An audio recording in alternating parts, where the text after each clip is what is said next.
تو ایک شخص ابراہیم بن ادم رحمہ اللہ کے پاس آیا اور کہتے ہیں کہ میں بہت زیادہ گناہوں میں ہوں اور اللہ نے مجھے بڑے احسانات اور نیکیاں کی بھی ہیں، بٹ میں گناہوں کو چھوڑ نہیں پا رہا. کوئی سلوشن بتائیں، کوئی ٹپ بتائیں، کوئی میل ڈیل نکالیں، کیا کروں میں؟ تو انہوں نے کہا کہ اگر تم تمہیں 5 میں سے تم ان میں سے کوئی بھی اختیار کر لو، انشاءاللہ تم بچ جاؤ گے. تو انہوں نے کہا کیا؟ خوش ہو گیا. انہوں نے کہا کہ اگر تم گناہ کرنا چاہتے ہو نا تو جو اللہ نے تمہیں رزق دیا نا اسے کھانا چھوڑ دو، پھر گناہ کر لو. تو کہتا ہے کہ یہ کیسے پاسبل ہے؟ ہر چیز اس نے مجھے دی ہے، وہ رزاق ذو القوت المتین، یہ تو میں نہیں کر سکتا. ہر چیز ہی میں اسی کھا رہا ہوں، اس کا سانس بھی اس کا لے رہا ہوں. تو نے کہا اچھا یہ نہیں کر سکتے، چلو پھر ایک اور کام کرو کہ جب بھی تم گناہ کرنے لگو نا تو اس کے ڈومینین اور مائٹ، اس کے بادشاہ سے نکل لے گناہ کرو، کیونکہ اتنا عجیب بات ہے نا کہ اس کے زمین پہ ہی تم گناہ کرو. تو اس نے سوچا، اس نے کہا میں کہاں جاؤں گا، سب کچھ اس کا ہے.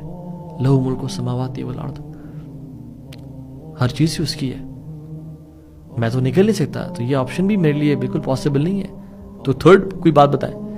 تو نے کہا اگر تم گناہ کرنا چاہتے ہو نا تو پھر ایسی جگہ پہ چلے جاؤ جہاں تمہیں اللہ دیکھ نہ رہا ہو. وہ سوچ شروع ہو گیا، کہتے ایسی بھی کوئی جگہ نہیں ہے، بٹ میں گناہ تو کرنا چاہتا ہوں، میں نکل نہیں پا رہا، مجھے کوئی اور بتائیں.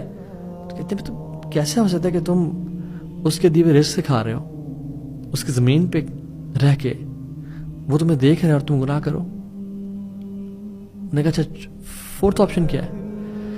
اس نے کہا کہ پھر ایک کام کرنا، جب گناہ اگر تم کرنا چاہتے ہو تو پھر کرتے رہو، لیکن یہ کرنا کہ جب تمہارے پاس ملک الموت آئے نا تو اس سے کچھ ٹائم مزید لے لینا کہ ابھی نہ آئے، مجھے کچھ لمحات دے دیں تاکہ میں توبہ کر لوں اور میں اللہ کا نیک بندہ بن کے چلا جاؤں. تو اس نے کہا it's not possible. What is the fifth option? He said کہ جب جہنم کے دروغے تمہیں کھینچ کے لے جا رہے ہو نا جہنم کی طرف، تو تم ان کا انکار کر دینا اور نہ جاننا پھر ان کے ساتھ. یہی آپشن بچ گئی ہے پھر. تو اس نے کہا یہ تو بھی نہیں کر سکتا میں. کہتے تم جب رب کی زمین پہ رہ رہے ہو، رب کا کھا رہے ہو، رب کا سانس لے رہے ہو، رب تمہیں دیکھ رہا ہے، تم ملک الموت کو بھی انکار نہیں کر سکتے ہو، تم جہنم میں جانے کا بھی جب انکار نہیں کر سکتے ہو، تو پھر تمہیں کیا حیا نہیں آتی کہ اس رب کا سب کچھ کھانے پینے کے بعد اسی کی نافرمانی کرتے ہو؟